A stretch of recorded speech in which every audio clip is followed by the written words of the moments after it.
সোমবার টিকলপাড় জিপির আদৈ বস্তিতে নবনির্মিত জল সরবরাহ প্রকল্পের উদ্বোধন করেন উধারবন্দের বিধায়ক মিহির কান্তি সোম। এ উপলক্ষে আয়োজিত সভায় প্রধান অতিথির ভাষণে বিধায়ক বলেন, জল জীবন মিশনের অধীনে প্রকল্পের জন্য বরাদ্দ হয়েছিল 85 লক্ষ টাকা। বর্তমানে 128 পরিবারে গৃহ সংযোগ দেওয়া সম্ভব হয়েছে। প্রয়োজনে আগামীতে আরও দেওয়ার প্রচেষ্টা থাকবে বলেও মিহির উল্লেখ করেন। সভায় অন্যান্যদের মধ্যে বক্তব্য রাখেন জনস্বাস্থ্য কারিগরি বিভাগের অবসরপ্রাপ্ত এসডিও জিয়াউল হোসেন লস্কর, ইঞ্জিনিয়ার সানি সাহা, মন্ডল বিজেপির সভাপতি উমাশঙ্কর ভট্টাচার্য, প্রাক্তন সভাপতি নবারুণ চক্রবর্তী, নির্মল কুমার রায় প্রমুখ।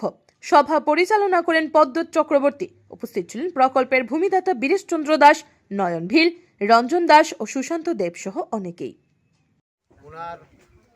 উনারও চেষ্টায় এবং আমাদের সবচেয়ে বেশি সহযোগিতা করেছে আমাদের বেকলুর ভালো নাম কি পেরেছি।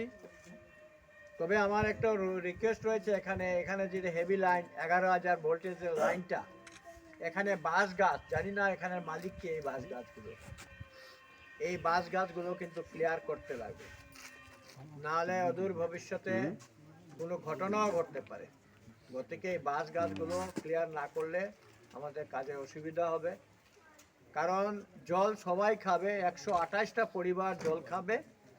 এই পানীয় জলের সুব্যবস্থা আজকাল প্রায় মানুষের বাড়িতে, মানুষ স্বাস্থ্য সচেতনতা বৃদ্ধি পেয়েছে। প্রত্যেকে কেউ নদীর জল ডাইরেক্ট পান করে না, কুয়া পুষ্কুনি যেগুলো রয়েছে সেগুলো জল ডাইরেক্ট কেউ খায় না। গতিকে আমার মনে হয় আপনারা সবাই মিলে, প্রায় ঘরেতেই দেখেছি আমি, মাটি দিয়ে পুষ্কুনি ভরে নেওয়া হচ্ছে।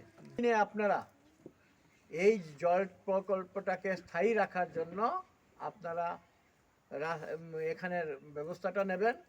আমি আসার সময় বা অনেক দিন আমি এসেছি গ্রামে, এই রাস্তাটা অত্যন্ত সংকীর্ণ রাস্তা, ছোট রাস্তা। এটাকে বড় করবার জন্য আপনাদের কাছে আমি কিছু জমি চাইছি, কারণ এই এলাকাটা প্রচুর লোক রয়েছে। আর এখানে রিটার্নিং ওয়ালও একটা দরকার আছে এই পাশেই।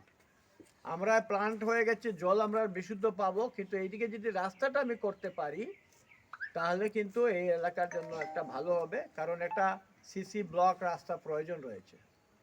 এখন এই এলাকার মানুষ যদি এদিকে দিয়ে দেয় তাহলে আমি ওই রাস্তার সঙ্গে লাগিয়ে দিতে পারবো।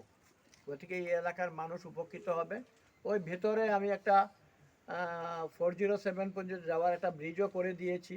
যদি এই লাইনে ওইখানে কানেকশন হয়ে যায়, এই এলাকার মানুষ এই বর্ষার সময় খুব কষ্ট হয়। গতিকে এদের জন্য ভালো হবে। দরকার পড়ে 1018ও ঢুকবে। এই ব্যবস্থার জন্য একটা জমি প্রয়োজন। এখানে আমার দাদা